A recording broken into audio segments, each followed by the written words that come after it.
Bueno, ¿por qué hice esta charla? ¿Os acordáis que el día 25 de julio, de todos los mensajes que María nos va enviando, yo soy un mero coordinador y un beneficiario primero, había uno que era marcar con la TAO en la frente, y era del día, creo, si no me equivoco, del 8 de septiembre del libro azul del año 86. Pero me acordé de aquella frase de Ezequiel, que decía, Ezequiel 9:4-5, que decía que un hombre de lino pasará por Jerusalén marcando en la frente con la TAU aquellos que están sufriendo de que se esté ofendiendo a Dios, porque a continuación vendría la purificación y esos serían preservados. Es decir, el símbolo de la TAU era de alguna forma, según Ezequiel, el que iba a separar o a marcar a los buenos de los malos. Digo buenos y malos en el sentido de los leales y los desleales, los que realmente sufren porque se esté ofendiendo a Dios, como pasa en nuestros días, ¿no? Cuando se hacen todas estas leyes, todo lo que está ocurriendo, y hay un grupo, un remanente que realmente sufre mucho de ver, los que están ahora mismo en Ferraz, San Rosario, todos, ¿no? Entonces, qué curioso que el Papa Benedicto XVI, también lo leí en una revista un día, a todo el que iba a saludarle cuando estaba ya muy viejito, siempre le marcaba la tabla frente. Y también me hizo pensar aquello, qué curioso que él, que sabe mucho, y además esta semana muchos hemos tenido la oportunidad de leer el tercer secreto, o cuarto, como lo queréis ver, de Fátima. Qué importante lo que él sabía, el que marque con esa TAO, ¿no? Y qué bonito San Francisco de Asís. Si me equivoco mucho, me tropiezo, estoy cansado, te lo reconozco, pero cuando dijo que en sus profecías reconocidas, que habría un papa sentado en la silla de Pedro en los últimos tiempos que no sería canónicamente elegido, y él fue el que firmaba con su TAO, incluso el uniforme de los franciscanos era la forma de la TAO, ¿no? En fin, esta introducción es porque cuando yo leí ese mensaje del día 25 de julio, la Virgen nos decía que estaba marcando a su ejército, y su ejército es el que va a llevarle al combate en este tiempo que vamos a entrar de los últimos tiempos, y leí lo que ponía que significaba marcar con la cruz en la frente, y decía textualmente era para que viváis y amáis el Evangelio. Claro, eso lo lees y dices, bueno, amar y vivir y querer el Evangelio quiere decir no solamente leerlo como una novela, sino captar, ir más allá, ¿no? Lo que te está intentando transmitir los evangelios. Y eso es discernimiento. Y ahí comprendí por qué yo no soy más inteligente que la media y cómo es posible que yo supiera que aquel veneno nos iba a hacer daño, y hay médicos que son número 1 de carrera que tienen 4 dosis. Entonces, digo, esto es porque hay una fuerza de arriba que nos está dando esa luz. Entonces, cuando la Virgen dijo aquello en ese mensaje, nos está marcando, nos va a dar discernimiento. Entonces, eso me llevó a meterme a leer la Biblia. La Biblia es muy larga, aquí está Javier Narváez, el que mejor se la sabe, y alguno más que la habéis leído. Los demás me imagino que como yo empiezo ahora a aterrizar ahí a leer los salmos y a leer cosillas. Y entonces cuando a todos os puse en el grupo que era interesante compartir, era una idea que tuve, cada día un capítulo del Evangelio para que lo fuerais guardando en una carpeta, porque ahí me venía muy bien. Yo tengo descargado todos los Evangelios. Y es verdad que cuando lo escuchas, además este señor no tiene una voz maravillosa, pero es verdad que lee haciendo las pausas, lee muy bien. Y entonces es fácil de seguir, y yo cometo la imprudencia de dormir con el chupete puesto, ¿no? Y me despierto y sigo oyendo. Y al final descubres cosas que habías oído muchas veces, pero te metes en la película, cosas que hace Jesús, llegas a su personalidad.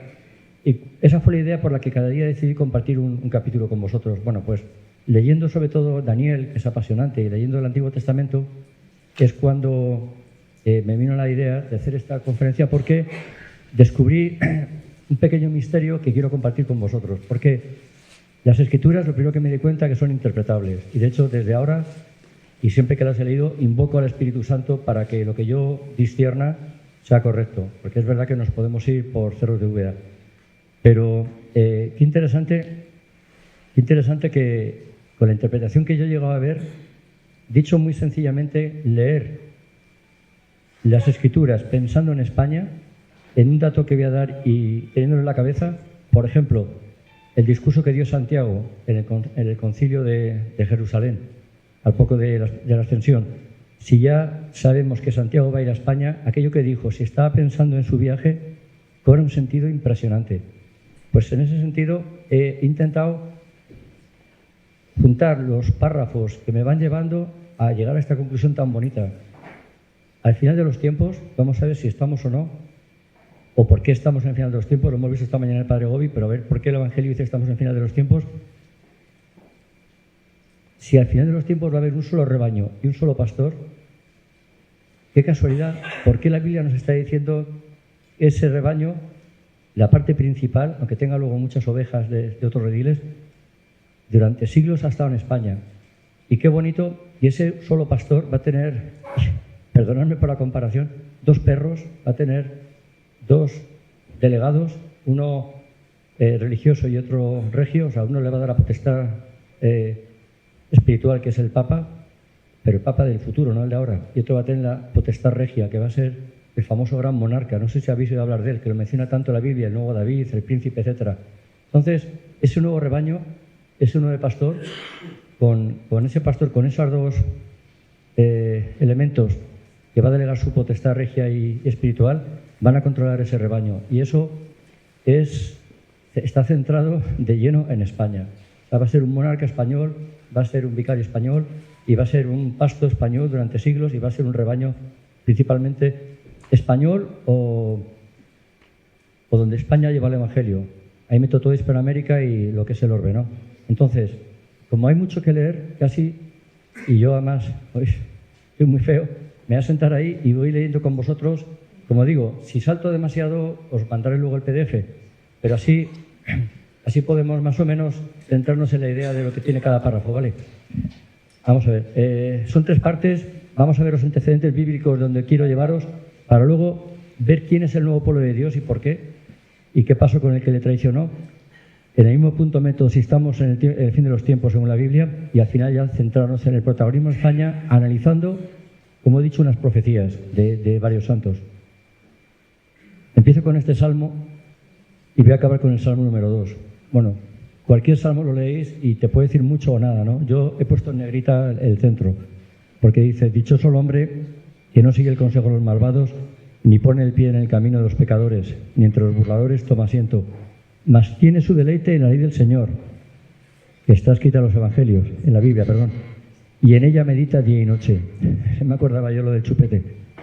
Y es como un árbol plantado junto a los ríos de agua, que a su tiempo dará fruto y cuyas hojas no se marchitan, todo cuanto hiciere prosperará. Y mirad qué bonito lo que dijo San Jerónimo, le atribuyen esta frase, y de la Sagrada Escritura se puede comparar con el fuego, porque dice que hace que el alma que la recibe sea semejante al oro purificado en el horno.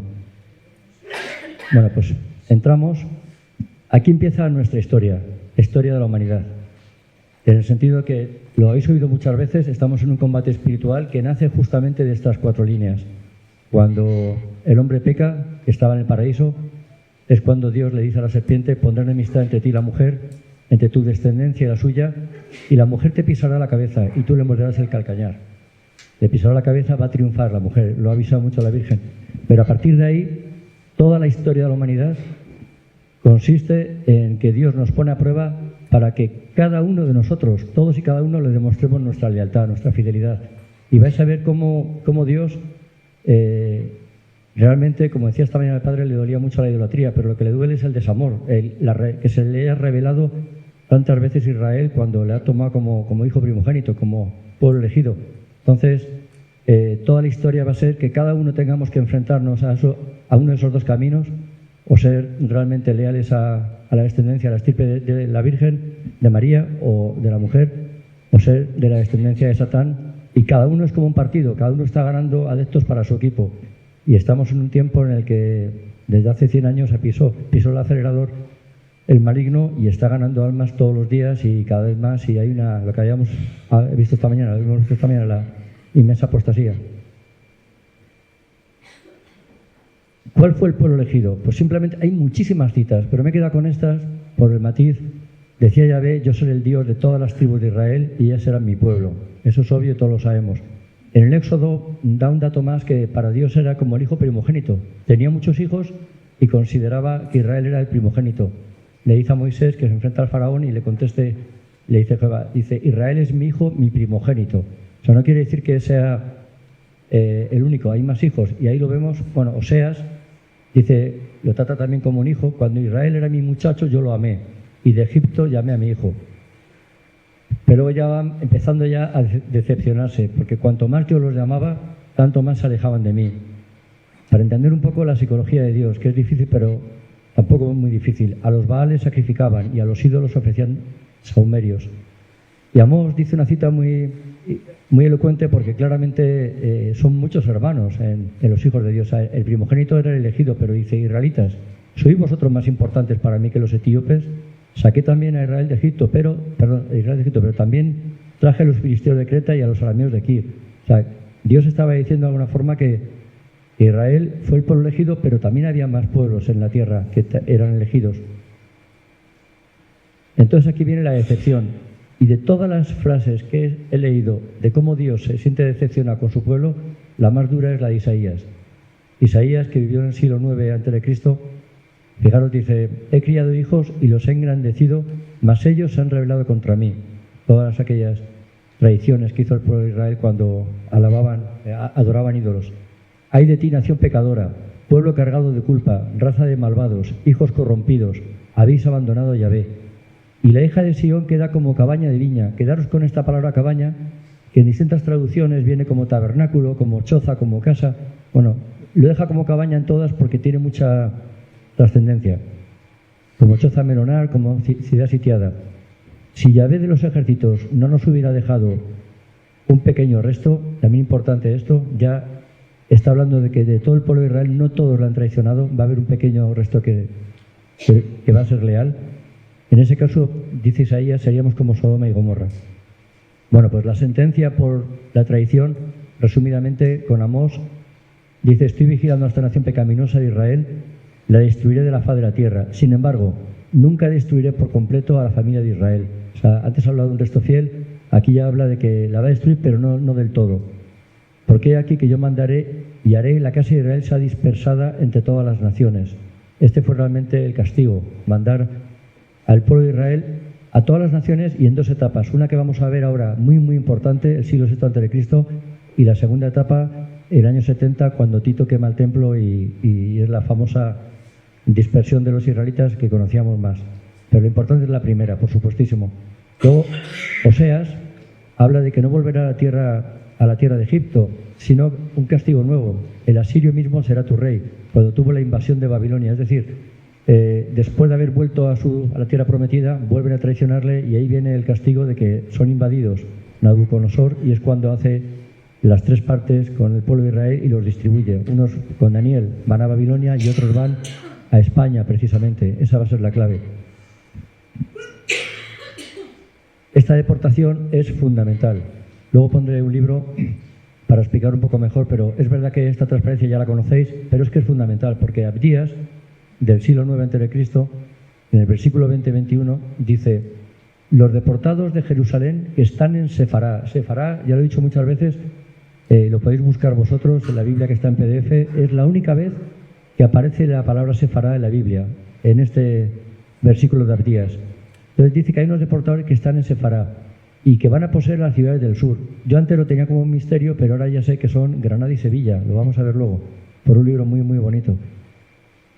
¿Y qué va a ocurrir? Esto va a ser al final de los tiempos, porque dice: subirán salvadores al monte de Sión, eso es Jerusalén, para juzgar al monte de Esaú. Esaú era una de las tribus de los hijos de Jacob que estaban peleados y siguen peleados, y al final de los tiempos se reunirán. Y entonces el reino será de Dios. Por eso sabemos que está hablando del final de los tiempos. Cuando Dios venga a la segunda venida, cuando sea el reino de Dios, cuando ya todo se haya cumplido, es cuando va a ocurrir esto. Que van a volver los que están en España, van a volver al monte de Sión y van a hacer las paces con los de Saúl, y el reino ya va a ser para Dios. Pero aquellos que vuelvan, y eso es muy importante, son purificados. No vale que vuelva a un pueblo que sea pecaminoso, que siga traicionando, que no haya pasado por el aro en todo el tiempo que nos ha dado Dios para la purificación. Y qué bonito Isaías, esta palabra sí la podéis poner, aparece mucho más, Tarsis, buscáis y qué bonito, porque Tarsis se consideraba el reino de Argantonio, de los tartesos, la península ibérica, o realmente la parte más rica de la península ibérica, pero realmente siempre que hablaba de Tarsis hablaba de esta tierra. Entonces dice: tierras lejanas esperan en mí. Las naves de Tarsis traerán a tus hijos de lejos, y con ellos su oro y plata para el nombre de Yahvé. Mira qué bonito que están esperando las naves de Tarsis que vuelvan de tan lejos con tus hijos, para lo que ha hecho antes Abdías, para que el reino sea de Jehová. Pero ¿qué dice del oro y la plata? Que era famoso Tarsis por el oro que tenía, que no era para consumo de ellos, sino para ofrecerlo a Dios. el nombre será de Yahvé. Y aquí cuento una pequeña anécdota me hicieron presentar un libro hace unos meses sin que estuviera el autor, se llamaba La batalla de Inglaterra, por aquello de que había aviones. Y la verdad que fue un poco comprometido el momento, pero al salir del paso dije aquella frase, porque no estaba el autor por X razones, y dije, bueno, para decir algo positivo, los ingleses son valientes, sobre todo cuando roban. Pero hay una gran diferencia entre Inglaterra y España, o entre las naciones y España, que Inglaterra siempre ha peleado por la gloria de Inglaterra. Y España, siempre que ha vencido, ha peleado por la gloria de Dios. Y lo digo porque se me ocurrió en aquel momento y me hizo reflexionar. España, cuando ha tenido a Dios encima de todo, es cuando hemos sido imperio. Y aquí habla que el oro y la plata que van a venir de Tarsis van a ser para el nombre de Yahvé, no va a ser para uso humano. Bueno, está un poco densa, pero dice cosas importantes. La restauración. Ya hemos visto que ha habido una decepción, ha habido una sentencia, se han dispersado, pero también Dios avisa a los profetas que va a haber una restauración. Entonces, ¿por qué vendrán días, dice Yahvé, en que yo cambiaré el cautiverio de mi pueblo Israel y toda la descendencia de Jacob, las 12 tribus, y las haré regresar al país que di a sus padres?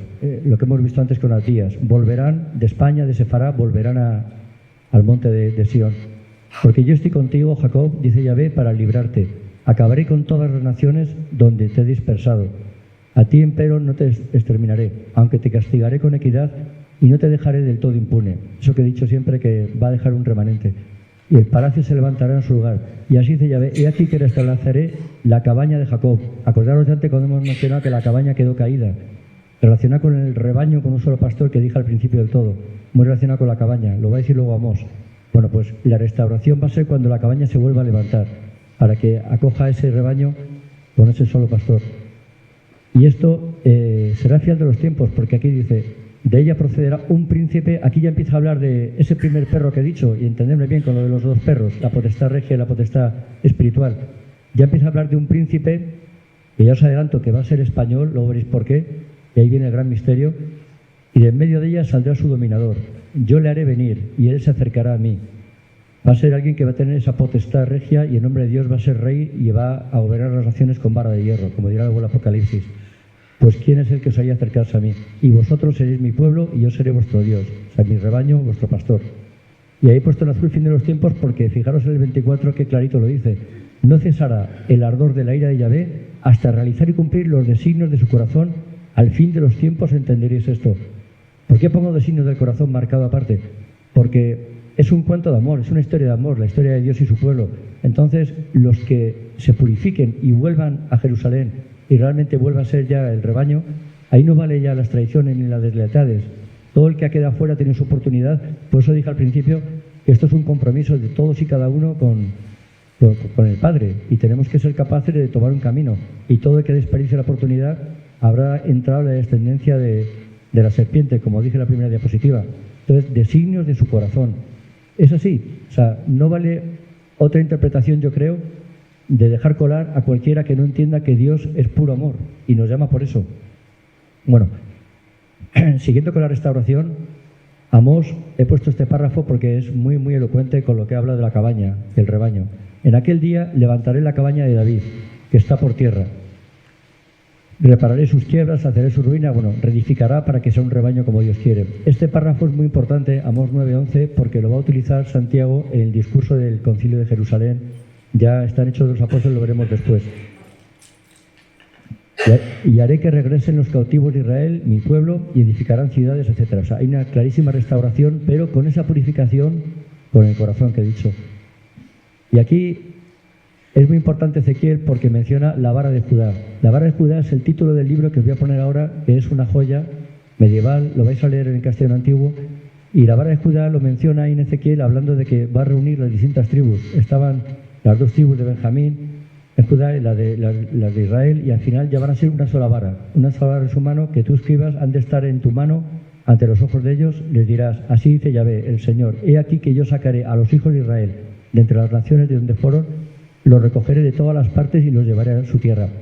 Y otra vez vuelvo a hablar de ese, debo volver a decir perro, de esa potestad regia, el que va a sustituir al pastor rigiendo a las naciones. El nuevo David, pone aquí en la Biblia, y es y haré de ellos una sola nación en el país de los montes de Israel. Un solo rey reinará sobre todos ellos.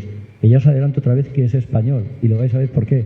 Nunca más serán dos naciones ni se dividirán en dos reinos. No se contaminarán más con sus ídolos, con sus abominaciones, ni con ninguna de sus transgresiones. Lo que decía esta mañana el padre Pedro, la idolatría. O sea, todo lo que tanto le ofende a Dios, que es desamor en definitiva, ya que nos ha dado tanto y no corresponderle. Puesto que yo los pondré a salvo, sacándolos de todos los lugares donde pecaron, y los purificaré. Por eso digo que aquí van a llegar ya purificados al final de los tiempos. Y ellos serán mi pueblo, y yo seré su Dios, o ellos serán mi rebaño, como queráis. Mi siervo David será rey sobre ellos. Daros cuenta que David es anterior a esto, o sea, ya ha pasado David. Es una forma de hablar, llamar al príncipe David, porque, bueno, también las profecías de Garabandal, el libro Hora X, habla del nuevo David, el nuevo Pelayo, porque más que nada por la personalidad de David. Sabéis que era muy humilde, que había estado desechado de todos los hermanos, y al final el que le dio la fuerza a David era el Hacedor, era el cielo, fue por lo que ganó tantas victorias. Por eso lo simboliza con el nombre de David. Y todos ellos tendrán un solo pastor, vuelvo a repetir. Observarán mis leyes y guardarán mis mandamientos. Ninguna duda en esto. O sea, amar a Dios y respetar la ley de Dios. Bueno, este es el libro, fijaros, en el anterior lo puse aquí arriba pone la vara de Judá, ¿no? Pues qué casualidad que Salomón Ibn Berga escribió este libro, que es un judío de los que vivían deportados en Toledo, pero curiosamente, y no sé por qué, lo escribió en Turquía. Hay varias copias. Luego os enseñaré una copia que es de Barcelona de 1999. Pero este concretamente está impreso en Ámsterdam. En el año pone ahí abajo 5.000 y pico de los judíos, que viene a ser el 746 de Europa, ¿no? Pero qué interesante, porque en este libro cuenta de boca en boca, los judíos que vivían en Toledo sabían de esa deportación que os he comentado al principio, tan importante y que tampoco se conocía, la de Nabucodonosor, cuando trajo a varias tribus, pero miles de judíos, como va a decir luego, no cabían en Toledo, tuvieron que fundar las ciudades de Granada y de Sevilla. ¿Ves? Por aquí habla en el libro, por aquí habla de las 12 tribus, pero vamos a ir directamente a la parte más importante. La página 26, mirad qué noticia tan bonita. Todavía habrá alguno que siga pensando que España viene de tierra de conejos. Pues el nombre de Hispania, y yo me lo creo a pies juntillas por todas las copias que he encontrado, vamos, por todas las referencias de estos judíos de boca en boca, viene del capitán Hispán. Aquí lo pone sin H. Para leer este castellano antiguo recomiendo que las S, las Fs que veáis, las toméis como S. Bueno, pues aquí arriba dice, cuando Nabucodonosor fue a Jerusalén, le acompañaron dos reyes poderosos de Grecia. Grecia en aquel momento era casi la nación más poderosa del Mediterráneo. De hecho, tenía muchas colonias fundadas a lo largo de la costa española. Una nación que es capaz de coordinar el comercio del Mediterráneo tiene cierta ascendencia, ¿no? Entonces, se entiende que hubiera habido dos ayudantes que fueran a ayudar a Nabucodonosor en esta batalla, y por eso le va a tocar el botín de guerra, los despojos. Entonces dice ahí que de estos dos reyes poderosos, que se van a llamar Pirus y Hispano, por el odio que tenían los judíos, por eso no interesa, el mayor fue el rey Hispano, aquí, cuyo reino se llamó España por su nombre, y su yerno fue el llamado Pirro, o sea, era el suegro Hispán de Piro, de los reyes de Grecia. Y este Hispano, bueno, destruyeron a los judíos, abatieron, fue su valentía, tal, y Nabucodonosor, viendo su ayuda, les dio parte del despojo. ¿Qué va a ocurrir? Lo explica más adelante. Van a hacer tres partes: los que estaban fuera de la ciudad, los mercaderes, los sacerdotes y la casa de David. Al final, la tercera parte es la casa de David, principalmente, es la que va a ir a España. Lo vais a ver aquí. Lo adelanto porque a mí me emociona leerlo, relacionado con ese caudillo que vamos a ver después. Dice aquí, todos los descendientes de la casa real, de la familia de David, y los sacerdotes, etcétera. Bueno, vamos a ver. Pirro, la parte tercera, que es donde estaban esos descendientes, embarcó con Pirro en navíos, y todos los cautivos llevólos a España. La antigua le llamaban Andalucía en aquel momento, y a la ciudad de Toledo. Ya sabemos por otros libros, que en otra conferencia que os conté, que Toledo trajeron tierra de Jerusalén y crearon la primera sinagoga. Y esto fue muy importante, porque simbolizó que llegó la palabra de Dios a España, siglo VI antes de Cristo, 589 años antes de Cristo. Ya empezó a crecer aquí la fe, y ya empezó a neutralizar a todas las culturas que había aquí, los vacceos, los celtas, los íberos, que tenían otros ídolos, ¿no? Y no podía la tierra con ellos. ¿Ves? Aquí habla de 40.000, habla de números, eran muchos, ¿no? Y como no podía la tierra, fueron algunos de la Casa Real a Sevilla y a Granada. Acordaros de Abdías cuando dice que fundarán las ciudades del sur. De hecho, cerca de Sevilla, hay una ciudad que se llama Hispalis, y acordaros del rey Hispán. Yo creo que está todo relacionado. Y luego aquí, muy importante, dice que los hijos de Judá que están en este reino, está hablando, este libro es una conversación con el rey Alfonso del siglo XII, es una conversación de un judío que va a ver al rey y le cuenta todo esto. Entonces dice, los que están en este reino, en España, son de la casa real, o por lo menos la mayor parte de la tribu de Judá, y no hay que espantar si se hallare familia descendiente de David. O sea, no toda la casa de David, porque sabemos que San José era descendiente de David, pero qué curioso que aquí en España vino una porción muy importante emparentada con David. Bueno, ahí lo dejo. Esto es simplemente la edición de Barcelona, lo corté y pegué porque está en internet, del año 91, la página 49, por si a alguno le queda duda, ponía: cuando Jerusalén fue repartida entre aquellos reyes, Nabucodonosor tomó por sí 2 recintos, y el tercero, que era el importante para lo que quiero contaros del príncipe, fue el que se los dio a Hispán y a Piro. Y el rey Piro tomó unas naves y tal, bueno, esto ya lo hemos visto. La primera parte era esta, contaros que hay unos antecedentes bíblicos que van apuntando en ese príncipe. Todavía no hemos hablado de la potestad religiosa del nuevo Papa, pero sí ese príncipe que va a gobernar al rebaño para el nombre de Cristo o el nombre de Dios, que el reino sea de Dios al final de los tiempos. Entonces vamos a ver qué ocurre con ese pueblo que antes he puesto con Isaías, que tanto se rebeló y con tanta fuerza cargó Isaías, ¿no? Por tanto coraje que le dio por haberle fallado. Entonces, como ese pueblo le falló, el propio Jesucristo, vamos a ver aquí, le llaman la sinagoga de Satanás, porque este párrafo para mí es muy fuerte, pero muy, muy aclaratorio. Jesucristo, infinitamente misericordioso, trataba así a los de la sinagoga de Satanás, que es como, sinagoga significa asamblea, es como junta o como reúne a los que realmente han seguido la descendencia de la serpiente. Como dije en Génesis 3:15, cuando decía 2 descendencias, 2 estirpes, la mujer y la serpiente, a esos que claramente han decidido seguir con la serpiente y que a día de hoy, aunque estén viviendo en Jerusalén y estén metidos en guerras, no reconozcan haber matado a Jesucristo, Jesús no tuvo misericordia con ellos. Fijaros qué frase tan bonita: si vuestro padre fuese mi padre, me amaríais. O sea, tiene una fuerza esta frase: vosotros no creéis en mi padre, si vuestro padre fuera el mío, me amaríais, dice Jesús. Y más adelante, vosotros sois hijos del diablo. O sea, más claro imposible, de la descendencia que puso al principio. Está llamando hijos del diablo a los fariseos, a los que luego le van a crucificar, por supuesto. Pero fijaros que no tiene paños calientes, que no intenta convencerles. Ella claramente sabe que en ese combate espiritual ellos han elegido, y sabe que por mucho tiempo el bando equivocado. Además dice frases como han permanecido, porque no hay verdad en él. Cuando Satanás, cuando habla de mentira, dice: es un mentiroso, es padre de la mentira. Y aquí he resumido yo que la verdad es la que te libera, y el pecado, como dice otras partes del Evangelio, es el que esclaviza, la mentira esclaviza. Por eso es tan importante, lo decía ayer en Jaén, que los que están ahora arrancando ese rosario de Ferraz, tener en cuenta que no van pidiendo que no haya amnistía, que no haya una ley, que no haya la otra, van simplemente para liberarnos de una esclavitud que es la mentira que está gobernando desde hace ya muchos años, no solamente en España, y no entro en política, sino desde que Satanás, sobre todo cuando León XIII dijo lo dejaba suelto, gobierna ya todas las instituciones, todos los gobiernos se apoyan en la mentira, en la manipulación, en que la gente crea lo que no es verdad, y ahí viene el famoso conformismo, que la gente lo acepta porque lo acepta la mayoría, pero si os fijáis cualquiera y hacéis una reflexión, todos los valores que aprendimos de nuestros padres ahora mismo están por tierra, han desaparecido. Ahí tenemos ataques a la familia, a la inocencia de los niños, a la vida, el aborto, todo, ¿no?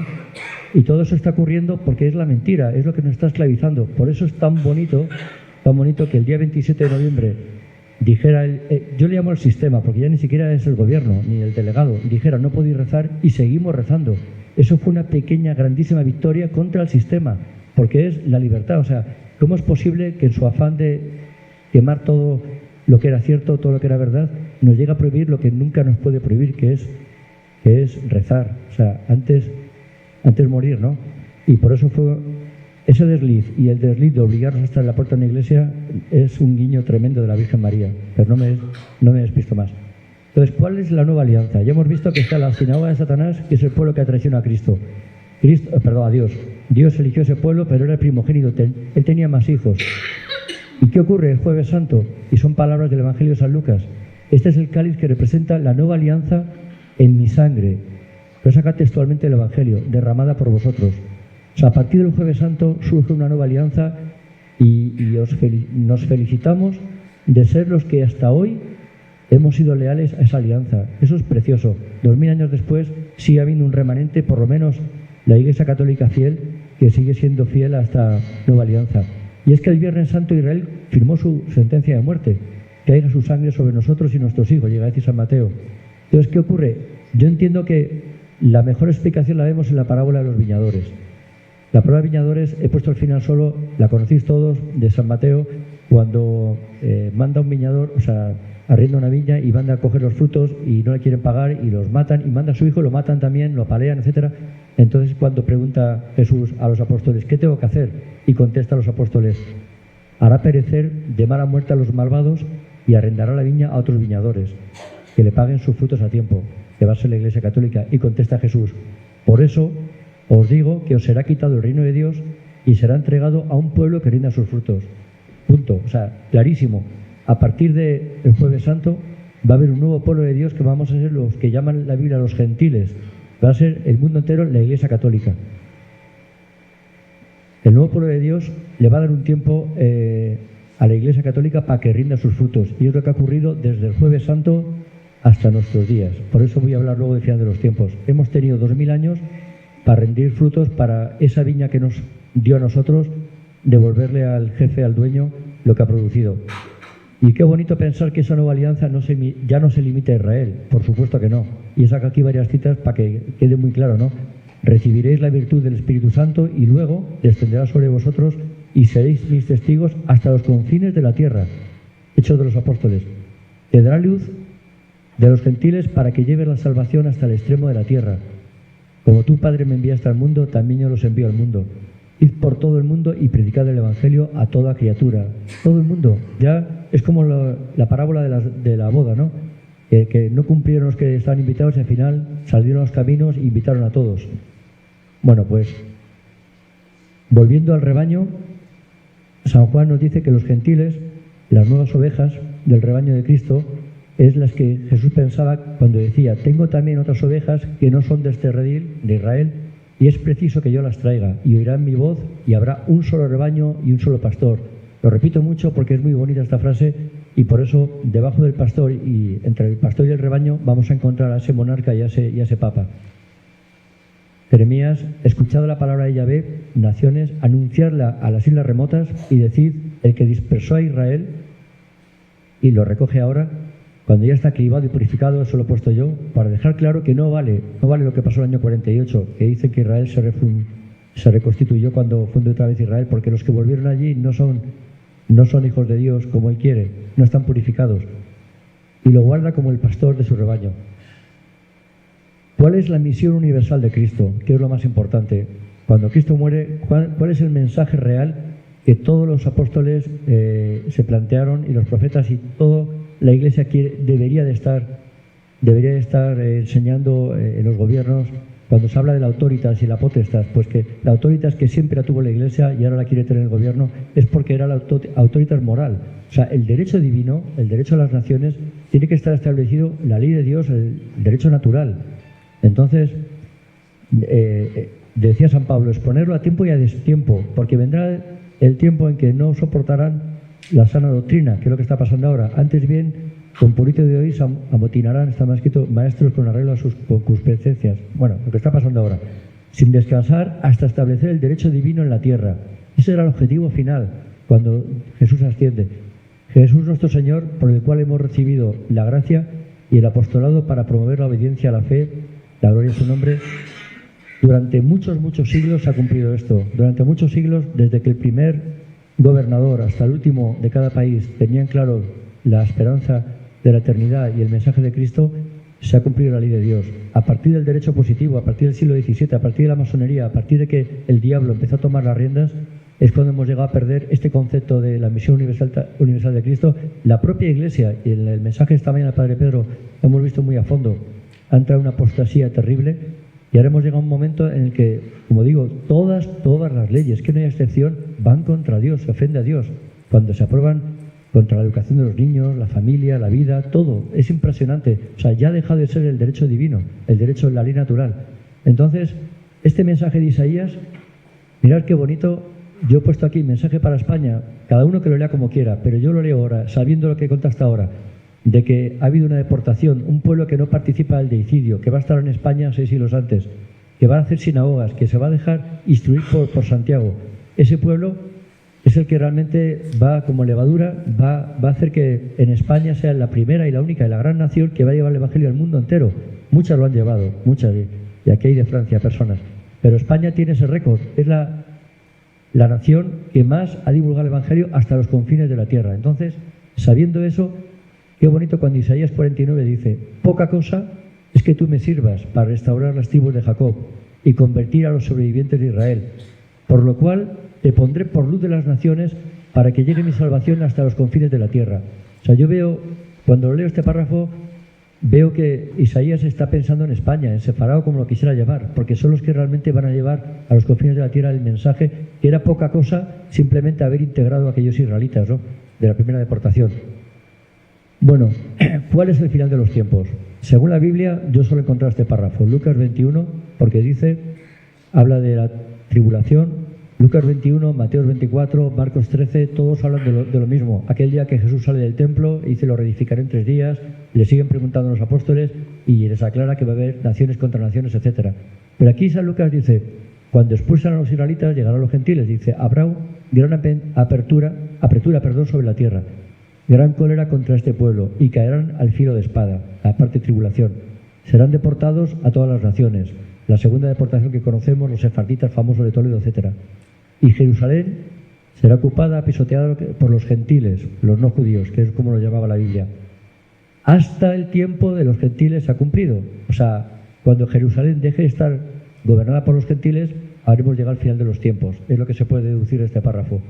Efectivamente, el 14 de mayo del 48, Israel vuelve a su tierra, pero hay teorías que dicen que hasta que no conquista Jerusalén en la batalla, en la guerra de los 6 días, en el 67 de junio, hasta ese momento no se puede considerar que los gentiles han dejado de pisotear Jerusalén.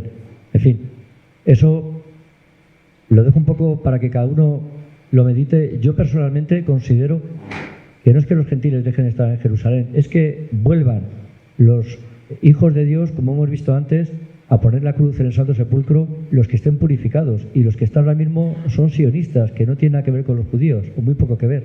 Entonces, puede ser que en este punto no se haya cumplido, pero está claro que al final de los tiempos tenemos otras pistas que nos lo están soplando. Una es el Libro Azul, por supuesto, otra es Garabandal, maravillosamente Garabandal, cuando nos habla de los 4 papas, etcétera, y todos los avisos de la Virgen, y por supuesto San Malaquías. Sabéis que San Malaquías, después de mencionar al Papa Benedicto XVI como Gloria Olivae, ya viene Pedro Romano sin número, ya elegido por el cielo. O sea, más claro imposible, ¿no?, que es el final de los tiempos. Pero vamos, el Libro Azul yo creo que es el más fiable.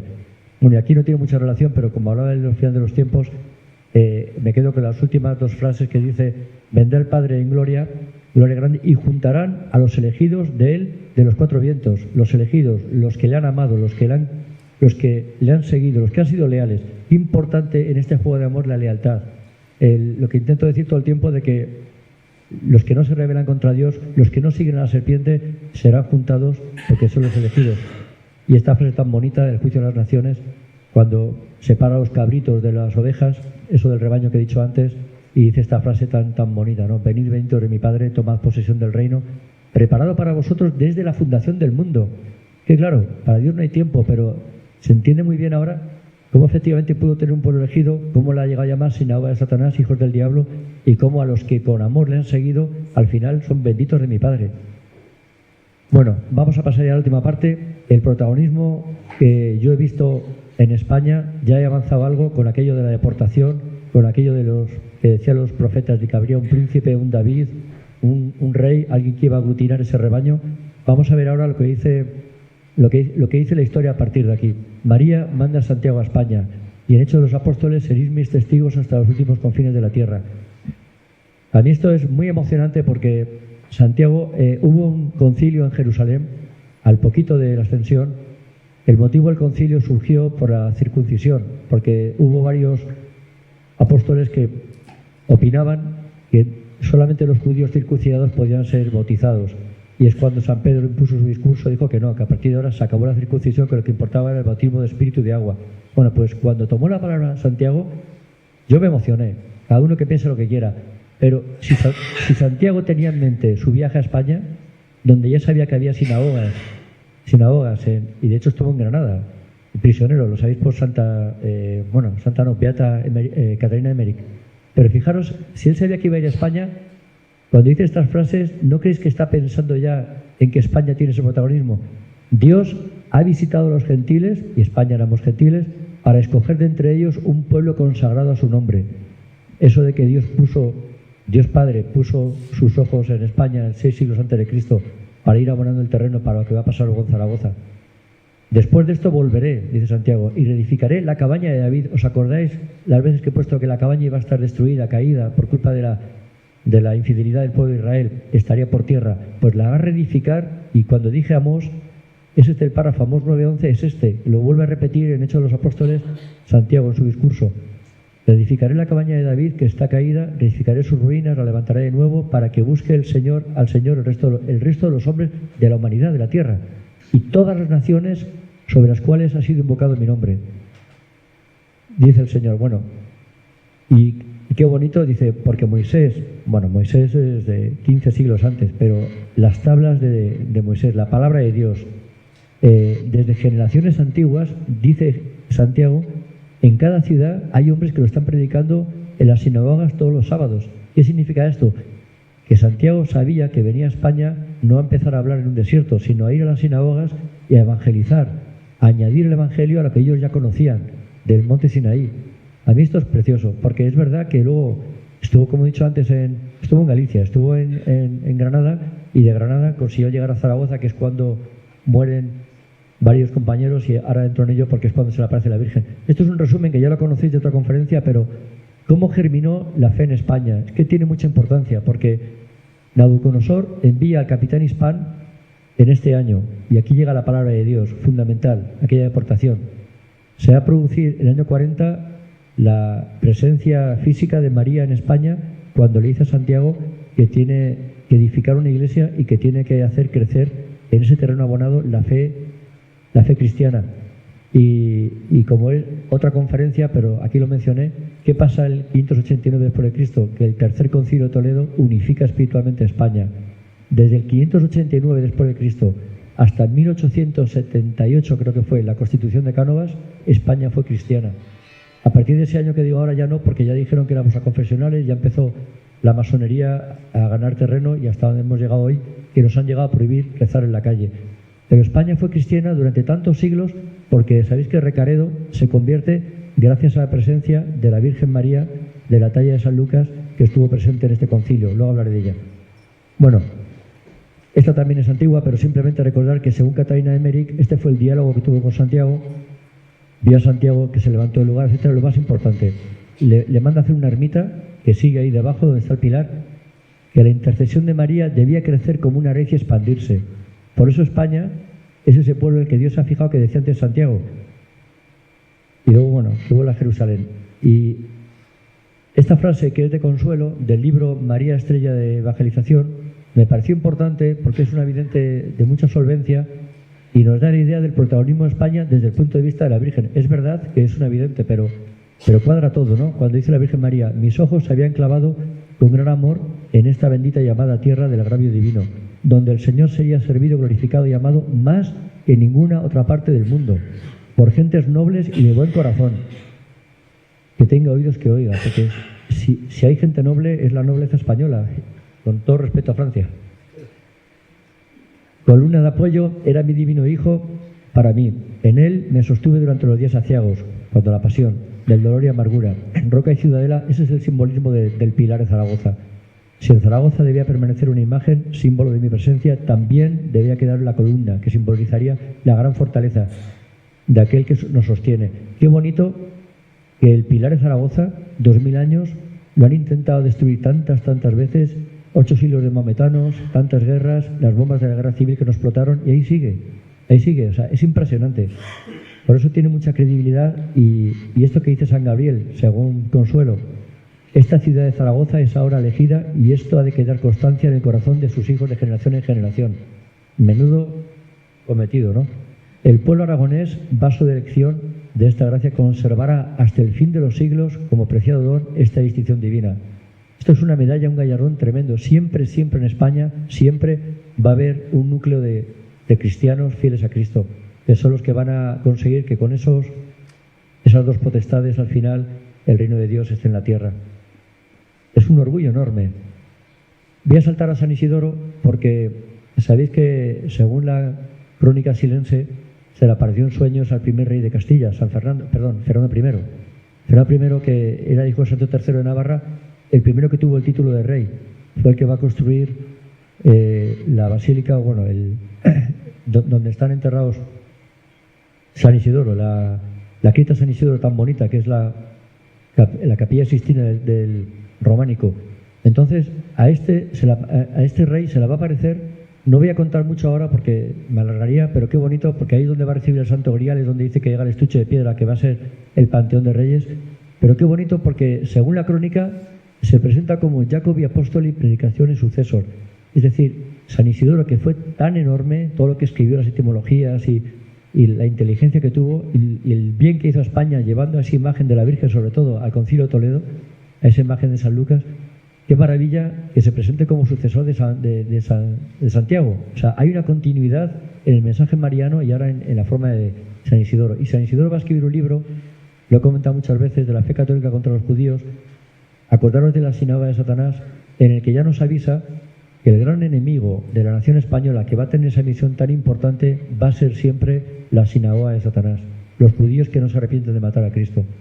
Ese libro se lo pide su hermana Santa Florentina, la que va a fundar el convento de Écija de la Virgen del Valle, con la misma imagen que va a ser luego la Virgen de Guadalupe. Es una historia muy bonita, pero para otro día. Le escribe el libro, pero es bueno para todos los españoles saber que ya en aquel momento, porque lo que dijo se cumplió antes de un siglo. Esto fue 616 y Seguto ordena la conversión, y en el 711 de la mano de los judíos traidores entraron los árabes. Es cuando vino la primera invasión. Nos estaba avisando San Isidoro. Y pongo aquí dos profecías, aunque luego voy a hablar un capítulo de profecías, pero que son muy importantes. Cuando dijo San Isidoro, una poderosa serpiente ha de sentarse a la cabeza del mundo y ha de levantar gran guerra. Hay entonces de la clerecía y de los falsos religiosos, que olvidarán el servicio de su iglesia y serán luciferinos. Tiene una fuerza enorme con lo que estamos viviendo estas semanas, prácticamente. Y la siguiente es preciosa, porque dice: en los últimos días reinará en la gran España un rey ampliamente dotado de piedad. Combatirá las impurezas de las Españas, y lo que el fuego no devore, la espada lo devastará. Pondrá el signo de la cruz sobre el santo sepulcro y será un gran monarca.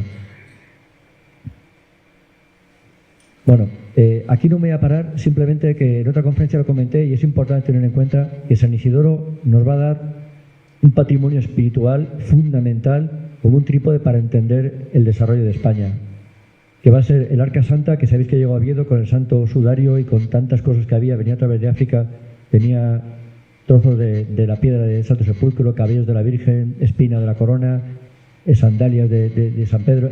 Eso está en Oviedo y es un poco para justificar lo que hizo Pelayo. Tenían que proteger aquellas reliquias que eran tan importantes, pero el Santo Sudario es la más importante.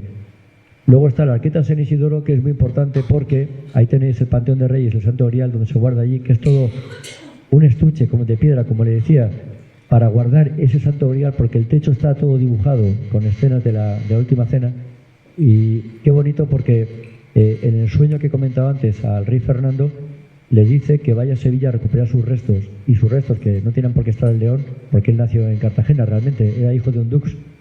Qué curioso que acaban al final en León, porque va a ser el bastión donde se coronaban los reyes, Rex Hispanorum, para hacer el núcleo de lo que va a ser España.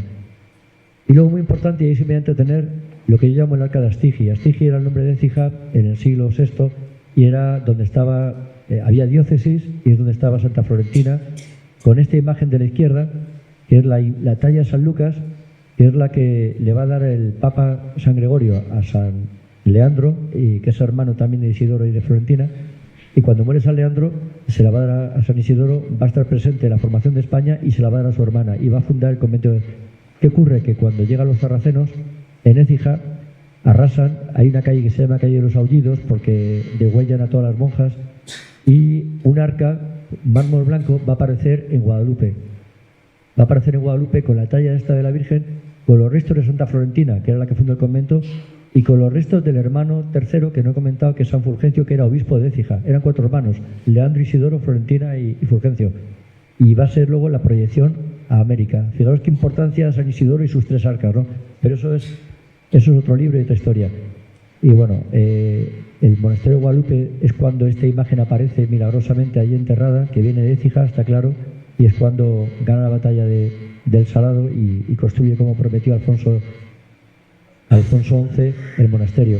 Y en este monasterio es donde la grandísima Isabel la Católica va a tomar todas aquellas decisiones tan importantes como reconquistar España, tomar Granada, invocando a la Virgen de Guadalupe, como el día 20 de junio del 492, habituallar, dar la orden que se habitualle las 3 naos que van a ir a América y rebautizar la gallega como la Santa María. Es un dato muy, muy importante. Va a llegar a América la Santa María capitaneando, y tantas cosas que pasaron aquí en este monasterio, el primer bautizo de los indios, etcétera, ¿no? Y qué bonito cuando esta Virgen se aparezca en América, en 1531, le diga en la quinta aparición, eso lo he sabido este año, el libro no me atrevo a pronunciarlo, en azteca, le dice al tío de Juan Diego que quiere ser bautizada, o que se le nombre invocada como Nuestra Señora de Guadalupe. Yo siempre había creído que era aquí de Tecuatasupé, la que le pisaron la cabeza y que le dijo al obispo, ¿no te has enterado? No, está escrito que la Virgen misma dijo, quiero ser la Virgen de Guadalupe. Y ahí está parte del misterio que yo quiero desvelaros hoy. Bueno, esta es la misma Virgen, es esta, lo que pasa que por la Trinidad la visten de triángulo ya a final del siglo XVIII. Mirad qué bonito, cuando estos 2 textos. Este es el famoso, todos lo conocéis, del Apocalipsis. La Virgen se aparece a Juan Diego vestida de sol, encinta, esperando un hombre varón, un hijo varón, y con el velo, que simboliza en la cultura azteca un misterio a desvelar. Bueno, fue en 1531, y dice que apareció en el cielo, esto es el Apocalipsis 12, 1-5, una mujer vestida de sol, con la luna debajo de los pies, sobre la cabeza una corona de 12 estrellas, y estando encinta, clamaba con dolores de parto, la angustia tal, y dio a luz un hijo varón que regirá con vara de hierro a todas las naciones. ¿Os acordáis hasta ahora lo que hemos estado hablando de ese príncipe, ese nuevo David, el que va a llevar el rebaño al reino de Dios?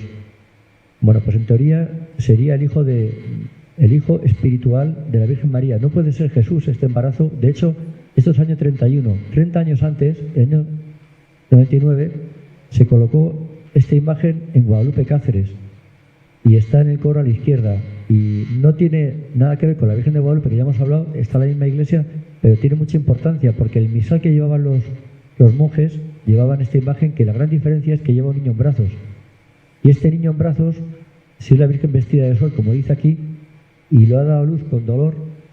Cada uno que piense lo que quiera, pero me convence la idea de que no puede ser Jesucristo, tiene que ser ese nuevo David, ese monarca, ese que va a recibir la potestad regia para regir las naciones, hijo espiritual de la mujer vestida de sol.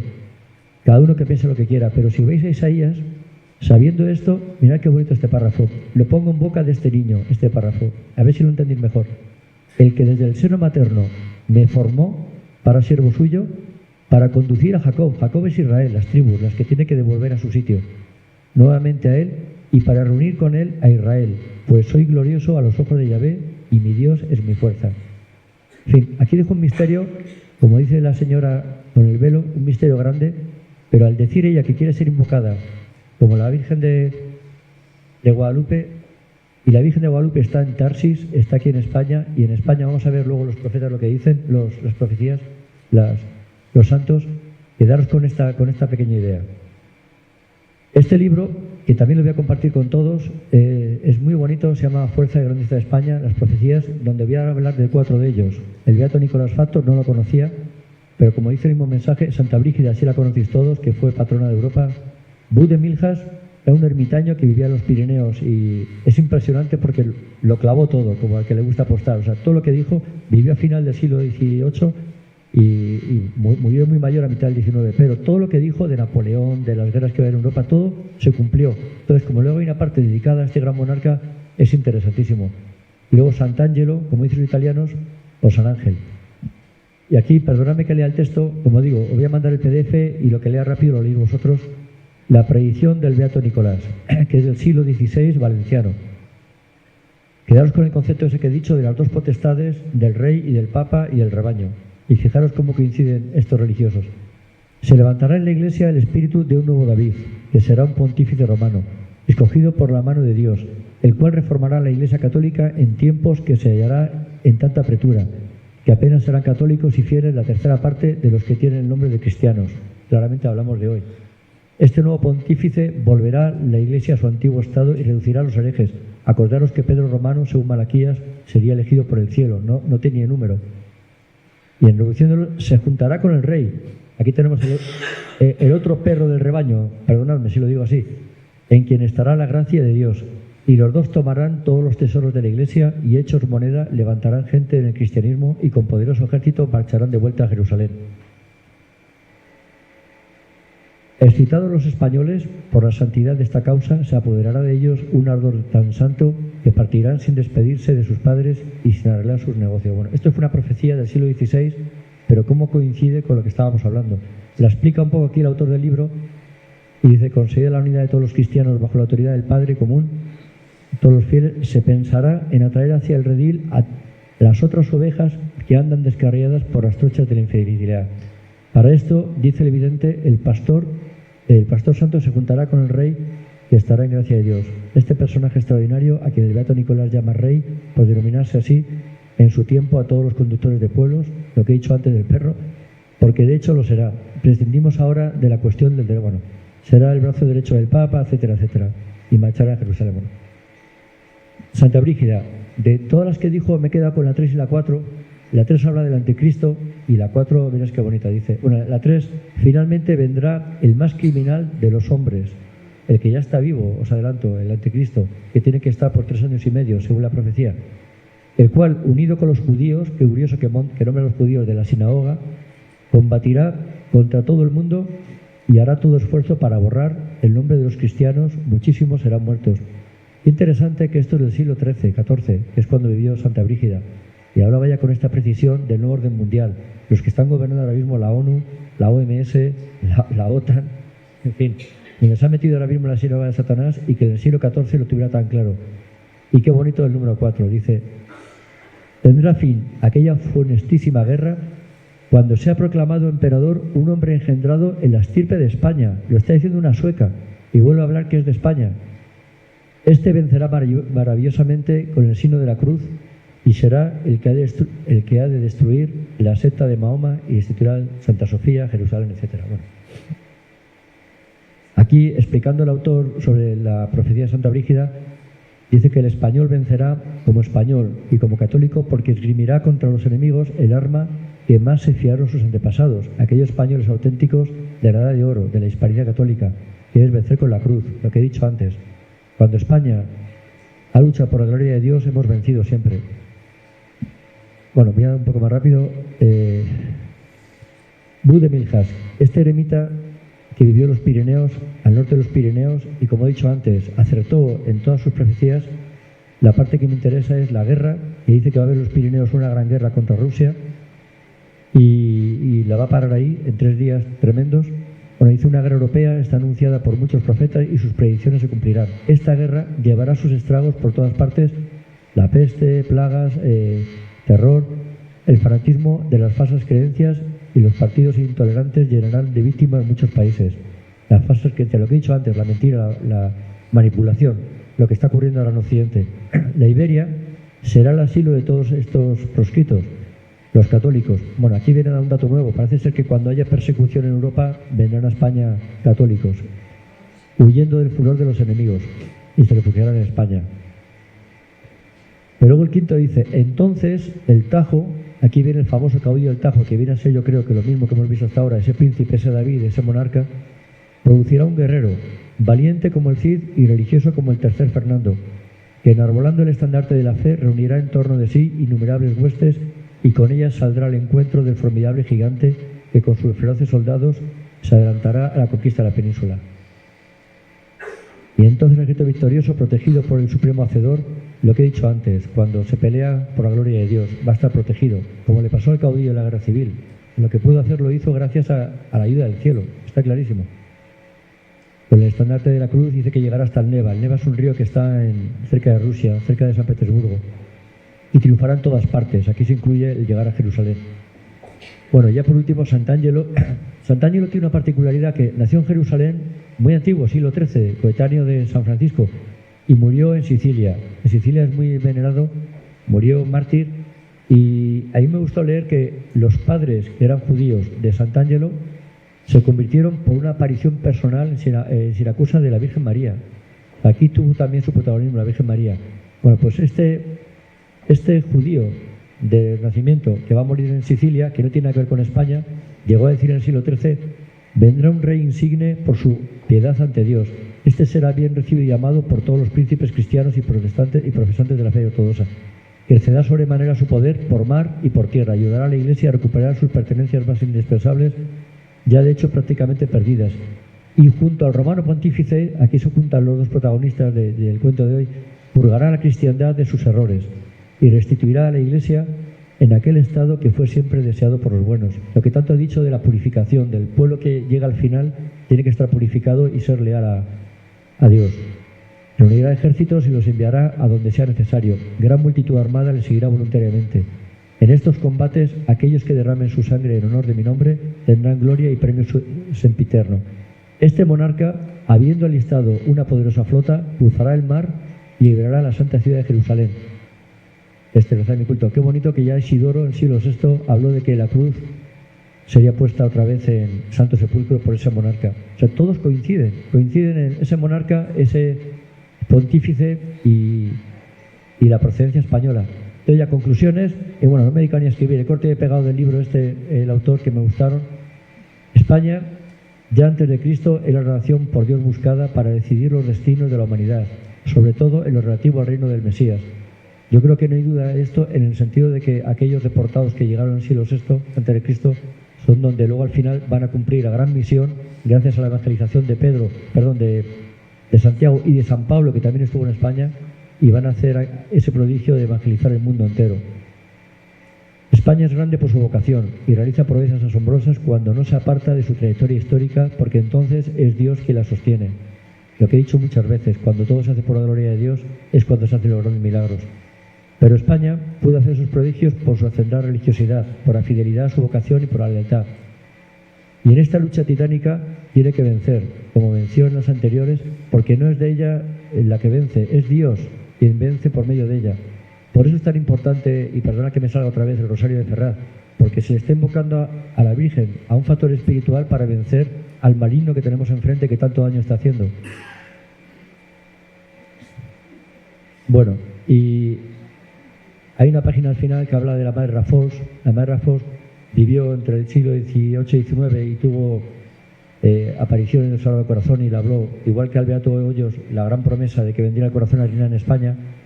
Y es bonito que el corazón de Jesús le dice a la Madre Rafols que quiere que su insignia adorne la bandera de España. Acordaros del libro Garabandal Hora X, el Salmo número 3, cuando dice que Garabandal, bueno, el 8 dice que Garabandal va a ser la nueva Covadonga, y el 3 dice que la bandera con la que se va a reconquistar España va a ser la bandera blanca con la cruz de aspa en gules, en rojo, con los dos corazones sagrados en el centro. Y ahora efectivo comunicando, bueno, mantengan siempre firme la fe, apóstol, etc. Que el mensaje fue que el Sagrado Corazón nos iba a devolver la grandeza a España. Que no falte nunca nuestra cooperación. Esto de la cooperación es importante porque la Virgen lo dice: yo haré casi todo lo hará ella, y el casi nada lo hacemos nosotros. Pero ¿cuántas veces nos pide nuestra ayuda, que nos necesita? Sin el casi nada no se puede conseguir la visión final. Eso es fundamental. Por eso no podemos fallarle nunca, sobre todo ahora que nos ha dado tantas y tantas pistas con el libro azul, con Garabandal, etc. Y comparto aquí, a modo de resumen final, esta reflexión del obispo Fernández Balbuena. Fue obispo de, si no me equivoco, de Toledo, y también estuvo en Santiago. Y decía que en España siempre iba a haber dos fuerzas antagónicas, realmente en el mundo entero, como hemos visto al principio de la conferencia, pero en España especialmente por la trascendencia que tiene dominar a España. Si dominas a España, arrodillas a Iberoamérica, etcétera, etcétera. La fe católica se va a enfrentar siempre a la sinagoga de Satanás. Mateo 6:24 es cuando dice que no podemos servir a dos señores, o a Dios o al dinero. Y está clarísimo, es muy fácil hoy en día saber cómo todos los gobiernos han elegido al dinero. Y luego hace una reflexión bonita, que España ha sido campo elegido por la providencia para decidir batallas fundamentales. Y me gustó y lo pongo aquí. Templo de Jano. Los romanos conquistaron el mundo, ¿no? Pues de aquel momento. Francia, las Galias, no sé exactamente cuántos meses, pero se vanagloriaba César en su libro cómo realmente fue fácil, divide y vencerás, etcétera. Pero España le costó más de 200 años, y hasta que no vino Octavio y la famosa batalla, después del campamento de Segisamo, la batalla de Amaya, y dominó ya los Astures, no se pudo cerrar la puerta del Templo Jano. Es un símbolo muy interesante. O sea, de todos los países conquistados siempre la puerta estaba abierta, y la cerraron cuando por fin vino la paz Augusta y se conquistó Asturias. Luego, qué importante, los visigodos, que yo sepa, pocas veces más ha ocurrido que un país que conquista asume la religión del conquistado, gracias a San Isidoro. O sea, llegaron los visigodos, y acordaros de cómo San Hermenegildo fue decapitado y cómo Leovigildo no era cristiano, o sea, no era católico, y sin embargo, al final Recaredo se convierte, y siendo San Isidoro parte de la España bizantina que estaba siendo conquistada por los visigodos, le impone la religión a los visigodos. Luego los musulmanes vinieron a España y ya sabéis que no se quedaron. Nos costó, pero no se quedaron. Los judíos también los expulsamos por lo menos una vez. El protestantismo, España fue la primera y creo que la única nación que planta cara mandando los tercios en el año 1566, aquella reunión famosa en Madrid, y decide mandar a los tercios, y es cuando le manda la carta al Papa Felipe II y dice: antes muerto que rey de herejes. O sea, mucha gente piensa en Europa que España fuimos a Flandes por economía y por intereses geopolíticos, y pocos comprenden que fuimos para acortar y atajar el protestantismo. Napoleón, que se expandió por toda Europa y tuvo batallas impresionantes, aunque nosotros no nos organizamos como nos hubiera gustado, pero le pusimos freno, no conquistó dominar a España al final. Y recordad que Napoleón venía de la Revolución Francesa, y es cuando empieza a crecer por toda Europa los frutos de la masonería. Pues la fe de aquel pueblo que se enfrentó a Napoleón es la que nos permitió con aquellas juntas, y hay que pensar mucho en lo que hicieron aquellos, por lo que nos va a tocar hacer para conseguir frenar el avance de Napoleón. Es muy impresionante, si alguien sabe otra que me lo diga, pero el comunismo solo ha sido derrotado en campo de batalla una vez, en la Guerra de Liberación Española, la Cruzada Nacional. O sea, nunca jamás el comunismo se lo ha vencido en campo de batalla, y eso ocurrió también aquí en España. Y por supuesto, durante casi 40 años se expulsó a la masonería tan importante. Bueno, pues termino ya con esto. ¿Qué nos dice el Apocalipsis sobre el combate espiritual que hablé al principio? Y fijaros qué bonito, volviendo otra vez al monarca, o a ese monarca que va a regir las naciones, en la carta a Tiatira, el Apocalipsis 2, últimos versículos: al que venciere, y acordaros mucho de al que persevere, perseverar, ser leal, amar a Dios, al que venciere y guardare mis obras hasta el fin, yo le daré autoridad sobre las naciones, y la regirá con vara de hierro. Acordaros de lo que decía el hijo que iban a hacer de la Virgen, espiritualmente. Y serán quebradas como vaso de alfarero, como yo también le he recibido de mi Padre, y le daré la estrella de la mañana. El que tiene oído que oiga, y lo que el Espíritu dice a las iglesias. Y ya la de Pérgamo, el último, el principio del Apocalipsis 3, importante que el Evangelio vuelva a decir esto. Acordaros cuando dijo: sois hijos del diablo. Pues aquí dice clarísimamente que esos hijos del diablo los va a someter al gran monarca, porque dice: he aquí, yo entrego de la sinagoga de Satanás a los que se dicen ser judíos y no lo son, y pensar en los sionistas que están ahora en Israel, sino que mienten. O sea, buscar todas las traducciones de esta Biblia y de esta parte, y fijaros qué interesante: mienten, no son judíos. He aquí, yo haré que vengan y se postren a tus pies, de gran monarca, y reconozcan que yo te he amado. O sea, el combate final va a terminar cuando esa sinagoga de Satanás se arrodille desde el infierno, como Dios disponga. Y en fin, empezamos con el Salmo número 1 y termino con el Salmo número 2, que es tan bonito porque dice eso de por qué se amotinan las gentes, los príncipes, los que gobiernan el mundo hoy, el nuevo orden mundial.